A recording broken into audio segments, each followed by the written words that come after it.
We're talking about tens of millions of dollars in fraud and theft and robbery. Did I just see what I think I saw? Did your boy KTV just see what he think he saw? Finally, what fans, coaches, and players have been waiting on for months is happening. After game where the whistle went silent, after watching Caitlin Clark get hip-checked, shoved, hammered, and treated like the league didn't want her to shine, after coaches asked for fairness and were told to adjust, federal agents are now investigating the WNBA. The FBI starts sniffing around, starts digging around, starts flipping through pages, looking into the WNBA. Not rumors, not fan exaggeration. A real government inquiry into whether games were influenced, referees were directed, and outcomes were shaped to protect the league's image. And the player caught right in the center of it all is Caitlin Clark, the biggest draw the WNBA has seen in decades, the very player who brought the league its spotlight, and the same player who allegedly received the least protection. This is no longer just about officiating. This is about integrity, credibility, and leadership. And now, investigators want to know who was giving the orders, and why. Federal inquiries don't start because of fan noise. They don't begin because one coach complained or because a broadcast analyst pointed out a foul. They begin when patterns appear, patterns strong enough that someone in the right position says, "This needs to be examined." That's where we are with the WNBA right now. Federal agents are reviewing internal league communication, officiating assignments, referee evaluations, and decision-making at the executive level. They are trying to determine whether the league simply had inconsistent officiating, which happens in every sport, or whether something more calculated took place. And the question being asked is direct. Was the officiating influenced to shape outcomes or protect a specific narrative? When you reach that level of inquiry, this isn't just basketball debate. This is professional competition being examined under the lens of potential misconduct. The focus isn't just on what happened on the court, it's on why it kept happening, and whether someone told referees to let it happen. This is what separates a missed call from a manipulated environment. And here's the part that changes everything. The investigation is not just about the referees, it is also reviewing league leadership, including Commissioner Kathy Engelbert, the person responsible for protecting the integrity of the sport. When leadership is under review, that means the foundation of the league itself is being questioned. But this didn't start overnight. This has been building all season. From opening night, something felt different about WNBA officiating this season. Coaches weren't just frustrated, they were confused. The standards of physicality didn't match the rule book. A foul in one game wasn't a foul the next. What should have been obvious calls were waved off with no explanation. And players felt it too. They adjusted, they adapted, yet the whistle kept shifting. This wasn't just a rough stretch of refereeing. It was the consistency that disappeared. Teams began preparing differently. Instead of focusing on defensive rotations, spacing, and pace, coaches were telling players how to survive physical play and not expect calls. When strategy becomes brace for collisions, something is fundamentally off. But the league didn't address the concerns. They didn't admit anything was wrong. They kept saying the officiating was within acceptable range. Meanwhile, fans watching in arenas could see what was happening with their own eyes. Every possession felt unpredictable, not because of talent or game plan, but because of the officiating rhythm. This is where tension started. Not anger, unease. Basketball works because it has rules. You play within the rules. You win within the rules. But when rules feel like suggestions, when outcomes start feeling influenced rather than earned, that's when people start paying attention. And that's where the investigation gained momentum. And then, something rare happened. Referees themselves began speaking. Referees almost never break ranks. They operate under professional codes, confidentiality, and internal accountability systems. Their job relies on neutrality, or at least the appearance of it. So when multiple WNBA referees reportedly gave sworn testimony, that alone signaled how serious this situation had become. According to those testimonies, referees were not simply missing calls. They were allegedly being guided on how to officiate certain players in certain moments, not based on rules, but based on what would present the league in the best competitive image. In other words, Officiating wasn't just enforcing basketball, it was shaping perception. The referees didn't say this publicly, not through interviews or statements. They said it under oath where lying has legal consequences, and their testimonies pointed upward toward decision-makers above the court. This is where officiating crosses a line. Missing a call is human. Adjusting physicality is part of game flow.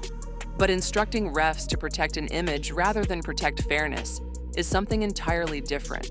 That is the difference between officiating and influencing.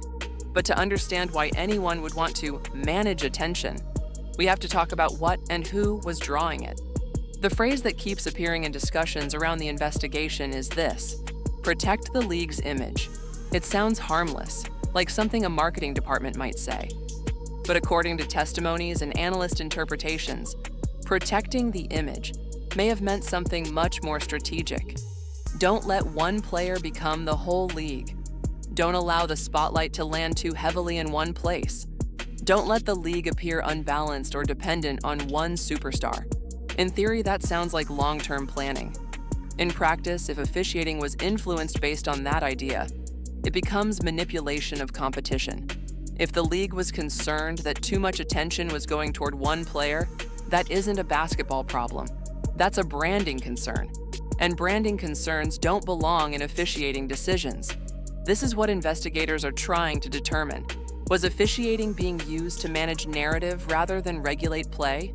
Because if the call on the court is influenced by image concerns, then competition becomes presentation, and you cannot have both.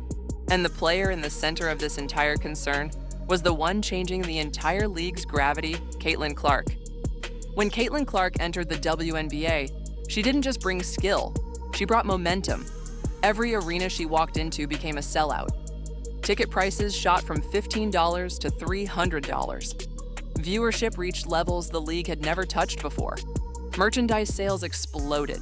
People who had never watched women's basketball before were suddenly tuning in. This wasn't hype. This was gravity. Caitlin Clark didn't just play basketball, she shifted the entire league's center of energy.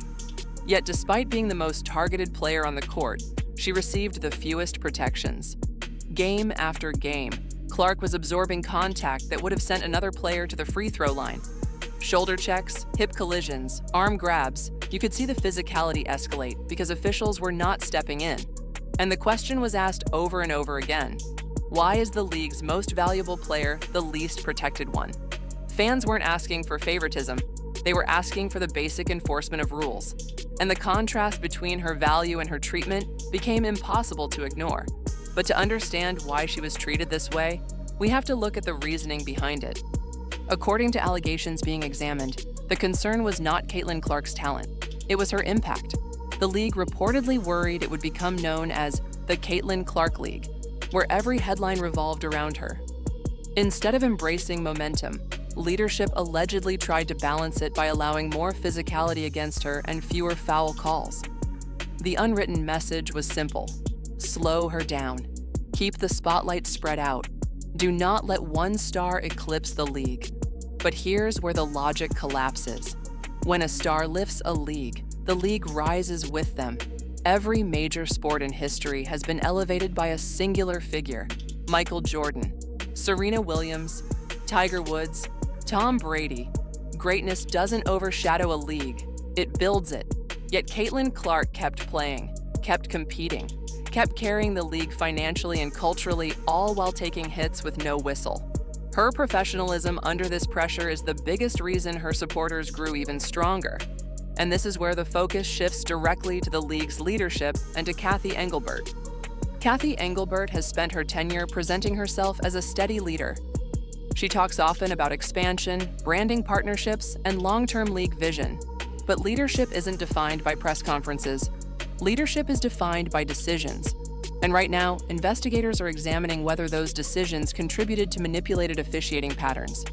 Now, nobody is saying Cathy personally told referees how to call games, but the investigation is reviewing whether her administration, her executive directives, or her operational strategies promoted image control over competitive fairness.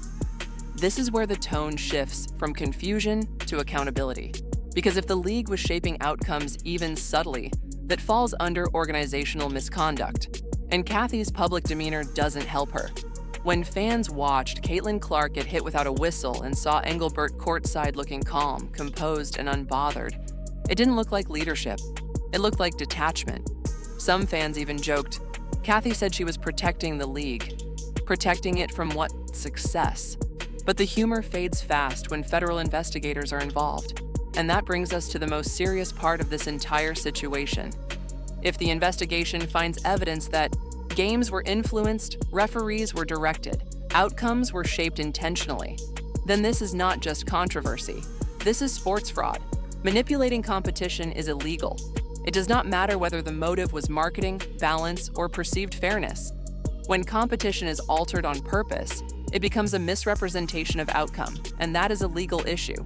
This is why federal investigators are involved. This goes beyond league fines, beyond statements, beyond PR. If evidence confirms involvement at the leadership level, it could lead to leadership resignations, structural oversight reform, removal of executive authority, possible legal action. This is the kind of situation that does not end quietly, because once fans believe competition is influenced, trust collapses instantly, and trust is the foundation of sports. So now we have to look at what this means for the league moving forward.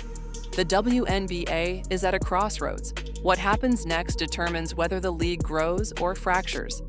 If the investigation clears leadership and officiating, the league must rebuild confidence and transparency. If the investigation confirms manipulation, the league will be forced to restructure the very system that governs fairness. Either way, change is coming.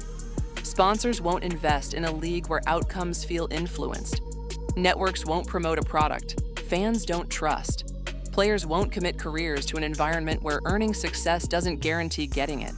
This is now bigger than ratings, bigger than rivalries, bigger than market growth. This is about whether the WNBA can defend the legitimacy of its competition. If the league wants to survive and grow, it must choose transparency over image, accountability over control, and competitive integrity over narrative management. And in the middle of all of this, there is Caitlin Clark, still playing, still rising, still carrying the league forward. Through all of the chaos, allegations, investigations, and headlines, Caitlin Clark has done one thing consistently. She has played basketball. No public complaints, no targeting commentary, no retaliation. Just professionalism. She has carried an entire league's visibility on her back while absorbing physicality that would have broken others down. She became the face of the league the moment she stepped onto the court, not because she demanded it, but because she earned it. And while executives scramble to defend decisions, while investigators sort through documents, while commentators debate what fairness should look like, Caitlin Clark continues to raise the level of the game. She is doing her part. Now the league must decide if it is ready to do its part, because the WNBA has been given a gift, a generational player who can lift the sport to heights it has never seen. But a gift can only elevate if it is protected, supported, and respected. If the league chooses integrity, transparency, and accountability, Caitlin Clark will be remembered as the player who transformed the sport. But if the league chooses image control over fairness, it risks losing everything she has built.